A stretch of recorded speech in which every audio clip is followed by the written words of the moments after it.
ഇന്നാ ലില്ലാഹി വ ഇന്നാ ഇലൈഹി റാജിഊൻ. മറ്റൊരു ചെറുപ്പക്കാരൻ വന്നു. ഇന്ന് വന്നതാ പറയുന്നത്. വന്നു. ആ ചെറുപ്പക്കാരൻ പൊട്ടി കരഞ്ഞു. കരഞ്ഞുകൊണ്ട് പറയുന്നത് എന്താണ്?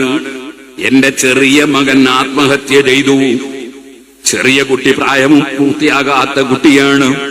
ആത്മഹത്യ ചെയ്തു. എങ്ങനെ ആത്മഹത്യ ഉണ്ടായത്? ഗെയിം കളിച്ചതാണ്. ഗെയിം കളിച്ചിട്ട് അവസാനം ആത്മഹത്യ ചെയ്തു എന്നാണ്. ഗെയിം കളിച്ചിട്ടൊരു കുട്ടി ആത്മഹത്യ ചെയ്തു എന്നല്ലേ പറയുന്നത്? സാധാരണ പരീക്ഷയെ തോറ്റുപോയിട്ട് ആത്മഹത്യ ചെയ്യുന്ന ചില കുട്ടികളുണ്ട്. ഞാനില്ല, ഇത്രയും വിഡ്ഢികളായ കുട്ടികൾ വേറെയുണ്ടോ? നിങ്ങൾ കാണുന്നില്ലേ? എലിയെ പിടിക്കാൻ വേണ്ടി പൂച്ച പിന്നാലെ ഓടി. എലിയെ കിട്ടിയില്ല. എലിമെല്ലെ ഒരു മാളത്തിലേക്ക് കയറി ഒളിച്ചു. പൂച്ച ജനങ്ങളെ മുന്നിൽ വെച്ചാണ് ഓടിയത്. സംഗതി പൂച്ച പരാജയപ്പെട്ടു പോയി. എലി വിജയിച്ചു. പക്ഷെ ആ പൂച്ച പിന്നെ എടുക്കുന്ന പണി എന്താണ്? കുറെ ദൂരെ ഇങ്ങനെ ഇരുന്ന് അടുത്ത പരീക്ഷയിൽ ജയിക്കുമോ നോക്കുകയാണ്. അല്ലാതെ പൂച്ച ആത്മഹത്യ ചെയ്യുന്നില്ല. കാരണം പൂച്ചക്ക് വിവരണ്ട്. ആത്മഹത്യ ചെയ്തുകൊണ്ട് എലി വയറ്റിലാവൂല.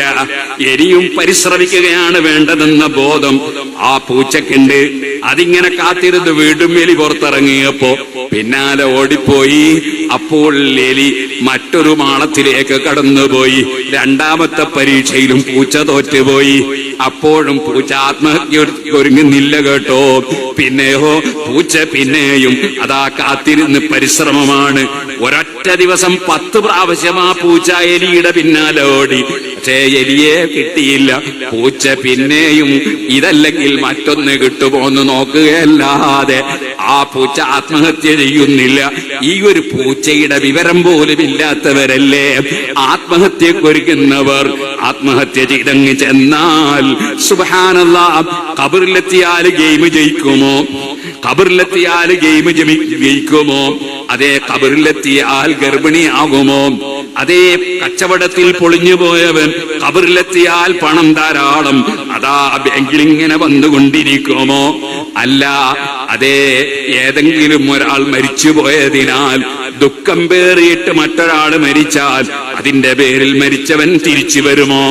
സുബ്ഹാനല്ലാഹ്, ഭർത്താവിന്റെ ദുസ്വഭാവം കൊണ്ട് ഒരു പെണ്ണ് പോയി ആത്മഹത്യ ചെയ്താൽ സുബ്ഹാനല്ലാഹ്, ഖബറിലെത്തുമ്പോൾ നല്ല സൽസ്വഭാവമുള്ള ഭർത്താവിനെ കിട്ടുമോ? ഭാര്യയുടെ സ്വഭാവം കൊണ്ട് ഒരു ഭർത്താവ് ആത്മഹത്യക്ക് പോയാൽ ഖബറിലെത്തിയാൽ നല്ല സൗന്ദര്യമുള്ള സൽസ്വഭാവമുള്ള ഭാര്യയെ കിട്ടുമോ? ഒരു മനുഷ്യൻ അവൻ ചിന്തിക്കണ്ടേ? വെറുതെയാണോ പടച്ചവൻ ബുദ്ധി തന്നത്? ആലോചിക്കാനല്ലേ. നമ്മളെ ചിന്ത പണയം വെക്കാമോ? പക്ഷേ ഒരു കാര്യം ഞാൻ എന്റെ സഹോദരിമാരെ ഉണർത്തട്ടെ. ആ ചെറിയ കുട്ടി ഗെയിം കളിച്ചിട്ട് അവസാനം ആത്മഹത്യ ചെയ്തു എന്ന് പറഞ്ഞപ്പോ എന്റെ മനസ്സിൽ തോന്നിയ ഒരാശയം ഞാൻ പറയട്ടെ. എന്റെ സഹോദരിമാരെ, നിങ്ങൾ ചെറിയ കുട്ടികൾക്ക് അതേ ഫോണ് കയ്യിൽ കൊടുക്കല്ലേ. പ്രത്യേകിച്ച് ഗെയിം കളിക്കാൻ പറ്റുന്ന ഫോണ് നിങ്ങൾ കയ്യിൽ കൊടുക്കല്ലേ. നിങ്ങളെ സ്വന്തം മക്കൾ നഷ്ടപ്പെട്ടു പോകുന്നത് നിങ്ങൾ ഭയപ്പെടുന്നില്ലേ?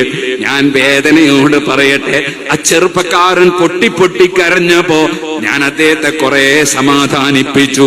മാ അസാബ മിൻ മുസീബത്തിൻ ഫിൽ അർളി വലാ ഫീ അൻഫുസികും ഇല്ലാ ഫീ കിതാബിൻ മിൻ ഖബ്ലി അൻ നബ്റഅഹാ ഇന്ന ദാലിക അലല്ലാഹി യസീർ.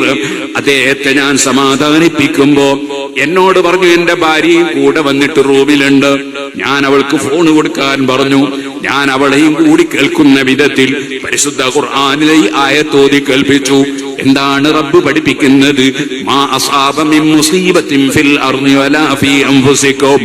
ഈ ഭൂമിയിൽ എന്ത് നടക്കുന്നുണ്ടെങ്കിലും, അത് വയനാട്ടിലാണെങ്കിലും നാട്ടിലാണെങ്കിലും അല്ലെ എവിടെയാണെങ്കിലും, ഈ ഭൂമിയിൽ എവിടെ എന്ത് മുസീബത്തുകൾ എന്ത് സംഭവിക്കുന്നുണ്ടെങ്കിലും, ഫീ അൻഫുസികും, നിങ്ങളെ ശരീരത്തിൽ എന്ത് സംഭവിക്കുന്നുണ്ടെങ്കിലും, ഇല്ലാ ഫീ കിതാബിൻ മിൻ ഖബ്ലി അൻ നബ്റഅഹാ, അത് മുഴുവനും നടപ്പാക്കുന്നത് സത്താവായ അല്ലാഹുവാണ്.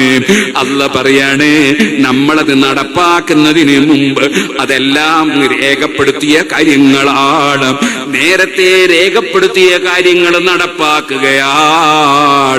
ഇന്ന ദാലിക അലല്ലാഹി യസീർ.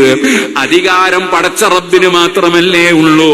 യഥാർത്ഥത്തിൽ മുഖ്യമന്ത്രിക്ക് അധികാരമില്ലല്ലോ, പ്രധാനമന്ത്രിക്ക് അധികാരമില്ലല്ലോ, ഒരു രാജാവിനും അധികാരമില്ലല്ലോ, ഒരു പണ്ഡിതനും അധികാരമില്ലല്ലോ.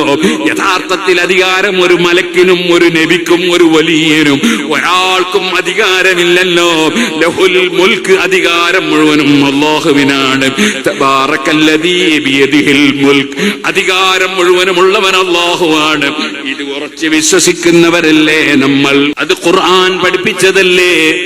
ലഹുൽ മുൽക്ക്, അല്ലാഹുവിന് മാത്രമാണ് അധികാരം. ബിയദിഹി മലകൂതു കുല്ലി ശൈഇ, സർവ്വ വിഷയങ്ങൾക്കുമുള്ള അധികാരം റബ്ബിന് മാത്രമാണ്. ആ റബ്ബിന്റെ തീരുമാനം, ആ തീരുമാനങ്ങളൊക്കെ ഇന്നുണ്ടായ തീരുമാനമല്ല. അതൊരു പാർലമെന്റ് ചേർന്നുള്ള തീരുമാനമല്ല, ഒരു നിയമസഭ ചേർന്നുള്ള തീരുമാനമല്ല, ഗ്രാമപഞ്ചായത്ത് ചേർന്നുള്ള തീരുമാനമല്ല.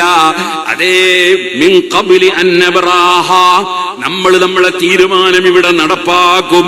അത് തടുക്കാൻ ഇവിടെ ഒരു രാജാവിനും കഴിയൂല, ഒരു പണക്കാരനും കഴിയൂല, ആർക്കും കഴിയില്ല. ആ തീരുമാനം നടപ്പാക്കുന്നതിന് മുമ്പ് രേഖപ്പെടുത്തിയതല്ലാതെ ഇവിടെ ഒന്നും നടക്കുന്നില്ല. ഇന്ന ദാലിക അലല്ലാഹി യസീർ, അത് പടച്ചവന് വളരെ എളുപ്പമാണ്. ഇത് നിങ്ങളെ പഠിപ്പിക്കുന്നത് എന്തിനാണ്? അതാണ് അടുത്ത ആയത്തിൽ റബ്ബ് പറയുന്നത്, ലകൈലാ തസൗ അലാ മാ ഫാതകും വലാ തഫറഹു ബിമാ ആതാകും. നിങ്ങൾ ആരും തന്നെ എന്ത് നഷ്ടപ്പെട്ടാലും ടെൻഷൻ അടിക്കണ്ട, എന്ത് സംഭവിച്ചാലും ടെൻഷൻ അടിക്കണ്ട. അതെ, എന്ത് കിട്ടിയാലും അഹങ്കരിക്കണ്ട.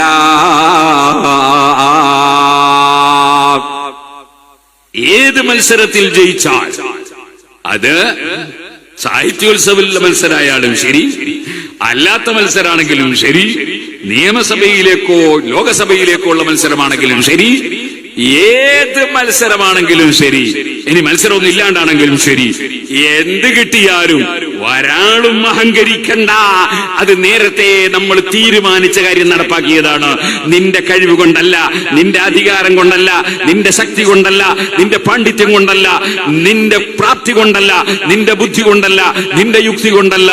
അത് നമ്മൾ നേരത്തെ നടപ്പാക്കിയ, നേരത്തെ തീരുമാനിച്ചത് നടപ്പാക്കുകയാണ്. 500 വീടുകൾ ഒലിച്ചു പോയാലും 5000 വീടുകൾ ഒലിച്ചു പോയാലും നിങ്ങൾ ടെൻഷൻ അടിക്കണ്ട, നേരത്തെയുള്ള തീരുമാനം നടപ്പാക്കുകയാണ്. അതേ സമയത്ത് നിങ്ങൾക്ക് ചെയ്യാൻ കഴിയുന്നത് എന്തെല്ലാമുണ്ടോ, അതേ SOSന്റെ പ്രവർത്തകർ, മുസ്ലിം ജമാഅത്തിന്റെ പ്രവർത്തകർ മാതൃക കാണിച്ചതുപോലെ എവിടെ എന്തെല്ലാം സാന്ത്വനങ്ങൾ പ്രവർത്തനങ്ങൾ നടത്താനുണ്ടോ അതിൽ സജീവമാകണം. പണക്കാര് സഹായം നൽകണം, അതുപോലെ മറ്റുള്ളവർ സഹായിക്കണം. അതൊക്കെ നിങ്ങളോട് കൽപ്പിച്ച കാര്യം നിങ്ങൾ ചെയ്തോളണം. ഒരാൾ മരിച്ചാൽ നിങ്ങൾ കണ്ണോക്ക് കാണാൻ പോകണം, അവിടെ നിന്ന് നിങ്ങൾ മരിച്ച മയ്യത്തിന് വേണ്ടി പ്രാർത്ഥന നടത്തണം. അതുപോലെ ഈ മയ്യത്തിന്റെ പേരിൽ വേദന അനുഭവിക്കുന്ന കുടുംബങ്ങൾക്ക് വേണ്ടി പ്രാർത്ഥിക്കണം. മരിച്ചവരുടെ പേരിൽ ദുആ നടത്തണം, മരിച്ചവർക്ക് വേണ്ടി റെക്കമെൻഡ് നടത്തണം.